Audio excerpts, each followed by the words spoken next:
High, আমি রিনা নস্কর। আমি একজন কর্মরত স্টাফ নার্স। আমি একটা গ্রামীণ হসপিটালের মাদার হার্টে কাজের সঙ্গে যুক্ত আছি। আজকে তোমাদের সাথে আলোচনা করব অ্যান্টিনেটাল এক্সামিনেশন। সেই অ্যান্টিনেটাল এক্সামিনেশনটা কি তোমাদেরকে ছবি দেখিয়ে তারপর আলোচনা করছি। অ্যান্টিনেটাল এক্সামিনেশন করার আগে আমাদের প্রথমেই জেনে নিতে হবে অ্যান্টিনেটাল হাইট। অ্যান্টিনেটাল হাইট মানে কি? অ্যান্টিনেটাল হাইট হচ্ছে প্রোগ্রেস অফ প্রেগনেন্সি। মানে দেখো, ওপরে আমি ছবি দিয়ে দিয়েছি, সেটা দেখলেই ভালোভাবে বুঝতে পারবে। অ্যান্টিনেটাল হাইট হচ্ছে প্রোগ্রেস অফ প্রেগনেন্সি, মায়ের কতটা প্রোগ্রেস হচ্ছে, অ্যান্ড ফিটার গ্রোথ, বাচ্চা কতটা গ্রোথ হচ্ছে। আর আমাদের কোথা থেকে শুরু হচ্ছে ফান্ডাল হাইটটা? ফান্ডাল হাইটটা হচ্ছে আমাদের 12 weeks of gestational, after 12 weeks of gestational age. ঠিক আছে?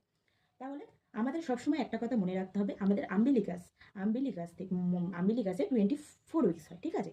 তার থেকে প্রথমে আমাদের সিম্পাইসিস পিউবিসে হচ্ছে 12 উইকস, তারপর 16 উইকস, তারপর 20 উইকস, তারপর 24 উইকস। 24 উইকস হচ্ছে আম্বিলিকাসের ওপর থেকে 28 উইকস, তারপর 32 উইকস, তারপর 36 উইকস। 36 উইকসটা হচ্ছে আমাদের যে পিসটার নাম প্রসেসে গিয়ে থামবে।